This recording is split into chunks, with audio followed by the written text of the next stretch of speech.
Guys, kumusta po ang lahat? I hope everything is doing well to you, especially sa pandemic na ito. So ngayon po ay pag-uusapan natin yung tungkol doon sa 24% deduction na if you are outside from the USA.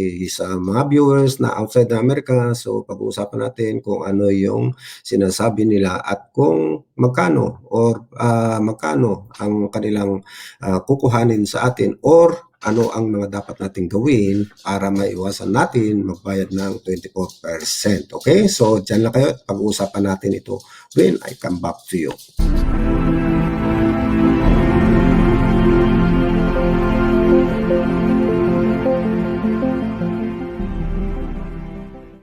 Welcome back guys. Welcome back to GoProx Laag. Yung sa lahat po ng mga hindi pa nakasubscribe sa aking channel, please do.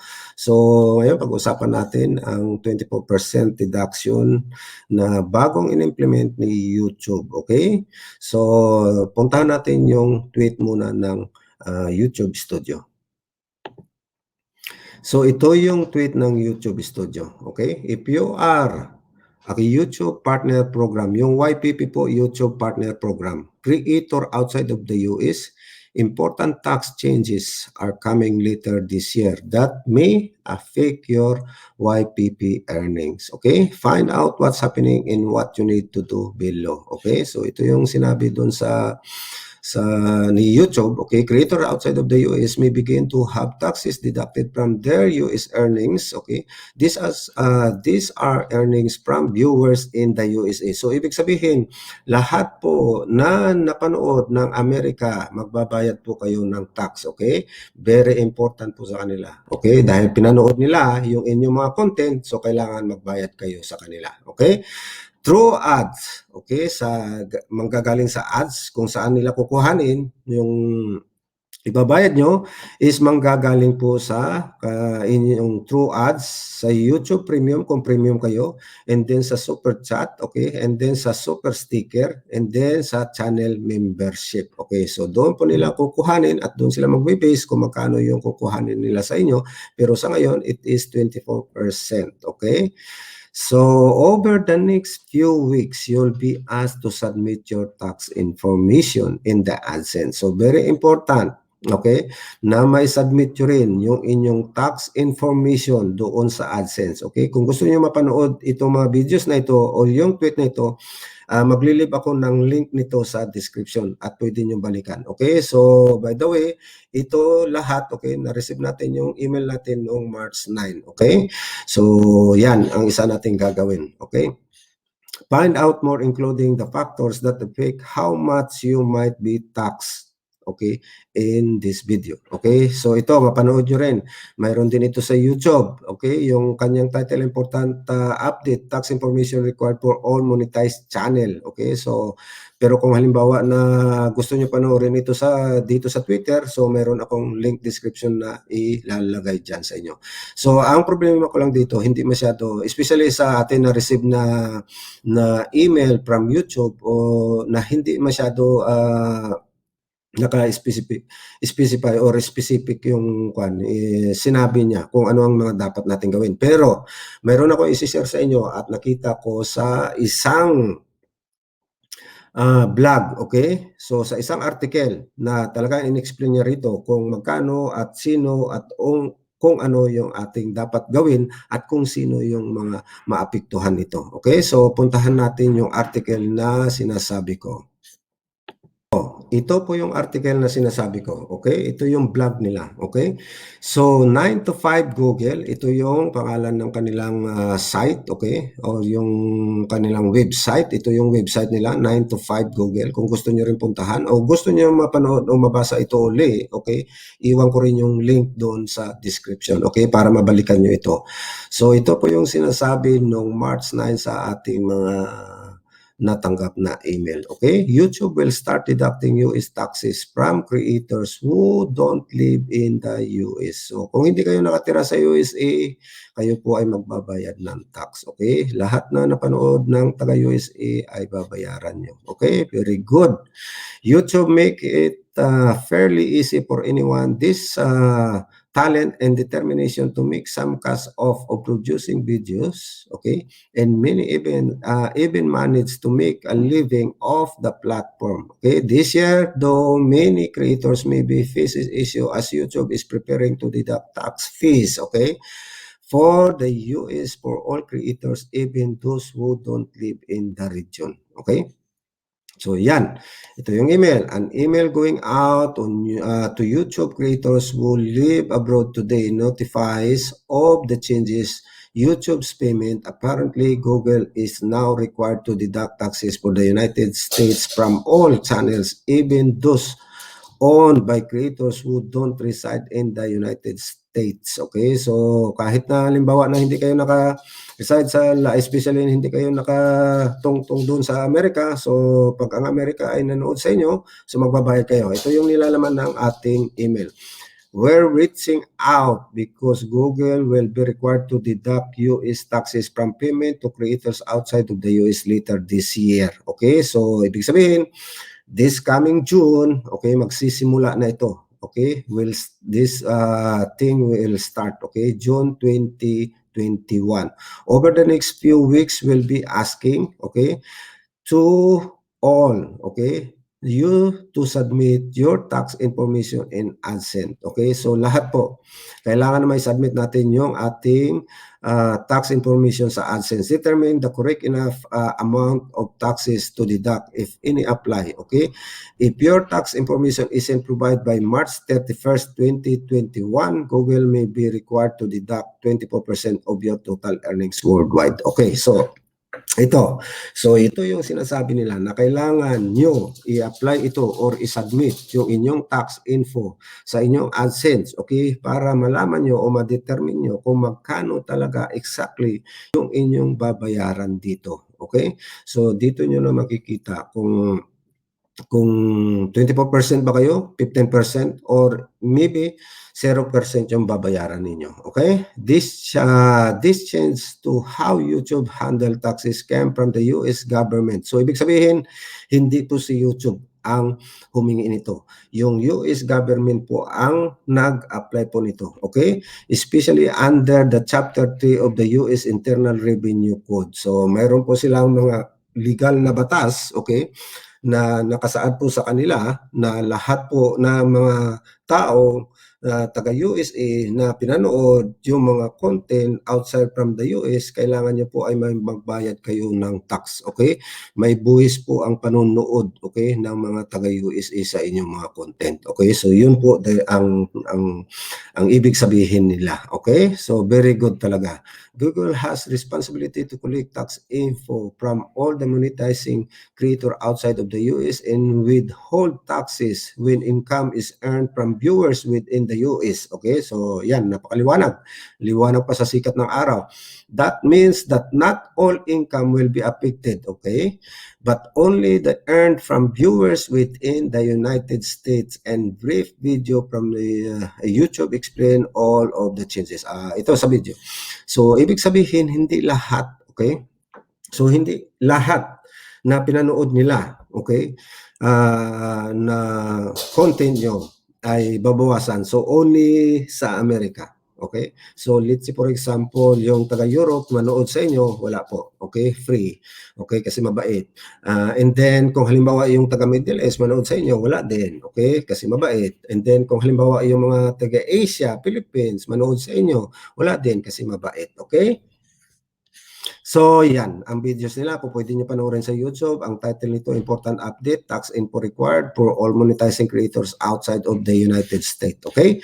So, here's the good thing. Kasi binigyan tayo ng good example nitong website na ito, itong blog na ito, itong article ng 9 to 5 Google. Okay? So, napakagaling nila. So, in-explain nila dito, binigyan tayo ng example para mas maintindihan natin at malaman natin. Okay? So, on a support page, okay, Google also clearly outlines an example of this impact, also including the note that tax treaty may help many creators. Okay, so ito ang pinakamaganda. Kung mayroon kayong tax treaty relationship between America, so napakaganda nito.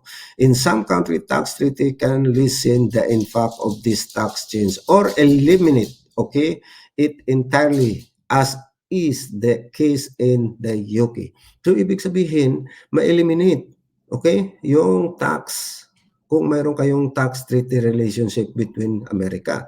So, wala kayong babayaran. You pay 0%. Okay? So, yun ang pinakamaganda. So, mabait pa rin. Okay? Mabait pa rin. Okay? Example, a creator in India earns $1,000. Okay? Listen. Very carefully, guys. Okay? So, ito yung good example para mas maintindihan natin. Very clear, klaro sa lahat. Okay? Kung ano at magkano yung kukuhanin nila sa atin. So, 1,000. Okay, ito. Example. Okay? A creator in India earns $1,000 in revenue from YouTube in the last month.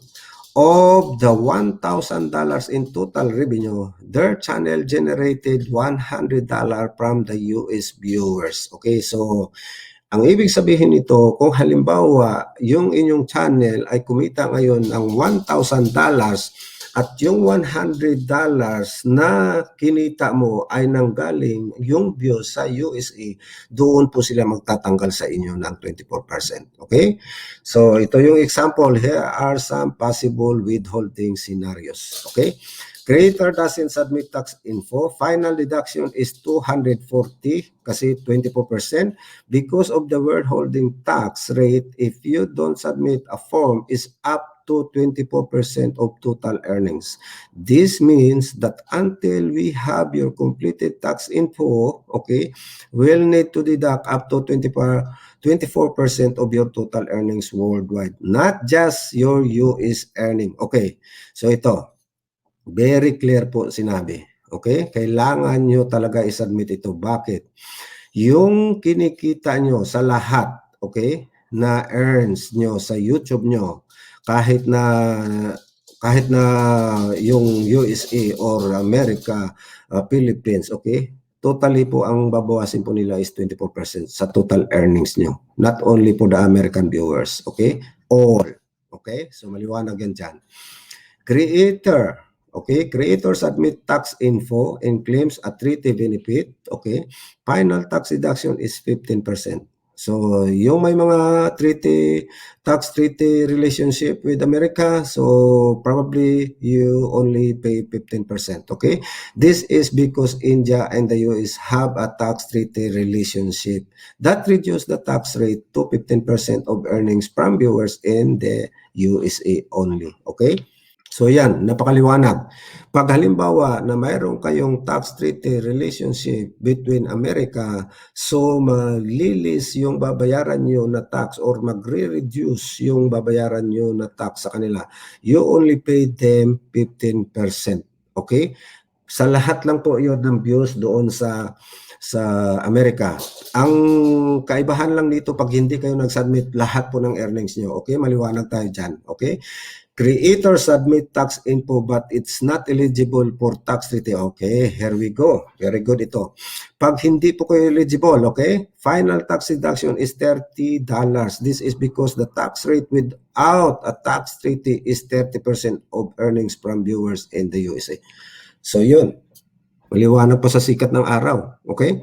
So hindi masyado clear yung binigay sa atin na email ni YouTube. Kasi sinabi niya lang 24%. Pero pag hindi pala kayo nag-submit ng inyong tax info, okay? Hindi kayo nag-submit, nakalimutan nyo, okay? So, or either na hindi nyo alam ito kung paano gawin. Sa madaling sabi, okay, magbabayad po kayo ng 30%, hindi po 24%. Okay? So, hindi po 24% ang babayaran nyo. Ang babayaran nyo po is 30%. Hindi po 24% na sinasabi nila na 24% lang. No. Okay? 24% po ang inyong babayaran pag halimbawa na hindi nyo ito na-submit yung inyong tax info. Okay? So guys, please, i-submit nyo yung tax info nyo and you will know. Malalaman nyo po ang kung ano yung o magkano yung inyong babayaran. Anyway, gagawin ko yun ng another video as well kung paano mag-submit ng inyong tax info. Okay? I'll do this one first. I want to clear to all kung magkano talaga yung babayaran nyo. Okay? Gusto ko lang na maintindihan nyo ito kung magkano yung babayaran nyo. Especially ngayon, nalalaman nyo na pag hindi kayo nag-submit, is 30% po yung inyong babayaran. So just imagine, okay? So just imagine po kung halimbawa na ito ang babayaran nyo, 30%. So wala na pong mangyayari kung halimbawa kumikita lang kayo ng $100. Okay? Less 30%. So you are already left of 70%.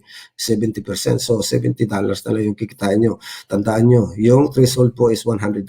So another waiting to get that $100. Okay? This change won't affect creators in the United States. Of course, hindi talaga maapektuhan kasi taga-Amerika nga sila. Sino ba magbabayad? Pero probably, who knows, okay? But will affect the rest of the world. Okay, totoo yan. Lahat kami maapektuhan kasi hindi man kami taga-Amerika. YouTube needs update tax info by the end of May. Okay, so very important po sa lahat. Okay, kailangan na masubmit niyo ito bago po mag-May 31st. Kasi ang effectivity nito is June. Okay, probably 21 or 23 this year. So, kailangan nyo na isubmit ito. Otherwise, default 24%, okay, cut well made, which obviously would be detrimental to many who really on the platform to make a living. Yes, of course, lahat po nagpapanik ngayon. Okay? So, probably, yung iba nagpapanik ngayon dahil dito. Okay? Pero ito, okay. Hindi lang ako kukuha dito na otherwise daw pag hindi kayo nag-submit 24%, no. Pag hindi kayo nag-submit 30%, okay? So yung sinasabi niya dito, otherwise default, okay? You need to update tax info by the end of May. Otherwise a default 24% cut, okay? So pero ang sinabi niya dito, okay, pag hindi kayo eligible, creator submit tax info, okay? Nag-submit kayo, hindi kayo eligible, okay? 30%. So the same lang yan. Kahit nasabihin mo na hindi ka nakasubmit or hindi ka eligible. Okay? So ayan, creator submit tax pero hindi sila eligible, 30%. Okay? Ngayon, kung hindi ka mag-submit, alam ba nila na eligible ka o hindi? So 30% yung babawasin nila. Very clear yan. So hindi yan sila magbabawas ng 24%. Okay? Kasi hindi pa nila alam. Okay? Dito kasi nasa-submit mo na ito kaya nila nalaman na hindi ka eligible, so 30%. So dito hindi ka na-submit, imposible naman alam mo na kagad na eligible ka or hindi. Okay? So ang babayaran mo is 30%. Maliwanag pa yan sa sikat ng araw. Okay? So guys, kailangan na gawin nyo ito. Okay? So yan, napakaliwanag. Okay? So yun ang babayaran nyo. Kailangan na i-submit nyo yung inyong mga tax info. Kapag na-submit nyo yun, magde-depend kung magkano yung babayaran nyo. Kung mayroon kayong tinatawag na tax treaty relationship. Okay? So probably, a good example, India. So they have the tax treaty relationship. So India will pay only 15%. Okay? So, kung halimbawa, yung sinasabi doon kanina, gaya ng sinabi nila na pag hindi ka nakasubmit or nakasubmit ka tapos hindi ka eligible, 30%. The same lang yun. Pag hindi ka nakasubmit, 30% pa rin yung babawasin sa inyo. Okay? May problem is, ito lang. So, let's say for example, okay, ito, this only my opinion. Totally my opinion. Okay? Nothing to do with YouTube, America, or whatsoever. Okay? This is totally my opinion. Okay? Kung mayroon din kayo opinion, i-link nyo, din kayo, mag-message din kayo sa comment section, okay? Para malaman natin at mapag-usapan natin probably the next time. Okay? So, ito yung problema. Okay? So, let's say for example, yung Europe, okay, mag-apply din. So, how about yung Middle East mag-apply din? So, how about yung Asia mag-apply din? So, kung mag-apply ito sila lahat, okay? So, America 24%, Europe 24%, okay? And then you have Middle East as well, 24%. And then you have Asia, 24%. So, 24, that is 48. So, 48 plus 48, that is 96. Okay? So, ibig sabihin, 96% ang babawasin sa ating lahat na mga creators kung monetize channel kayo. Ngayon, maapektuhan ba ang lahat nito? So, probably ang pinaka-apektado dito ang lahat ng mga maliliit na YouTuber na katulad ko. Okay? So, yung sa mga malalaking YouTubers, probably medyo slight lang ang mararamdaman nila. Okay? Pero kung halimbawa tayo, itong apat na ito na sinasabi ko, yung America, Europe, Middle East, and Asia, mag-the-same sila ng mindset, So that is 96% po. Ang matitira po sa atin is $40. Tandaan nyo, na lahat po ng kinikita natin, kailangan po natin ma-meet yung threshold na tinatawag na $100. Okay? Ngayon, kung itong apat na ito, okay, mag-submit the same sa ginagawa ngayon ng Amerika na 24%, okay? So, matitira sa inyo 40%. Okay? So, kailangan nyo, again, mag-wait ng another month, okay, na ma-accumulate nyo yung $100 na threshold nyo. Okay? Pag na-accumulate nyo yun, bawasan na naman nila na 96, okay? And then, kung magkano yung matira, idagdag mo dun sa 40 mo, so magiging, let's say for example, magiging 40, magiging 80. And then, another uli na kailangan mo pa ng 20 para maabot mo yung threshold na $100. So, it takes time na para sa mga small YouTubers, okay? Pero ang kagandahan nito, pag yung kayo, okay, ito lang pa konsuelo nito, pag kayo ay mayroong tax treaty relationship, okay, magdidepend doon kung magkano yung babayaran nyo. Nakasabi po doon, kung halimbawa maganda, okay, yung inyong samahan bilang isang allies between the America, okay, mayroon kayong posibilidad na wala kayong babayaran, zero, okay? So, yun ang pinaka-the best. Yun ang pinakamaganda. Okay? Na wala kayong babayaran kahit singkunduling. Okay? Now, let's make this lang. As usap-usapan lang. Okay? Kwento lang. Kwentong barbero lang tayo. So, let's say for example, 15%. So, gawin natin sa apat na country. 15% sa Amerika, 15% sa Europe, 15% sa Middle East, 15% sa Asia. So 15%, 15%, that is 30. So 60 lahat yan. Okay? So kung itong apat, okay, mag-the same mindset like sa Amerika na hinahanap nila ngayon na 24%.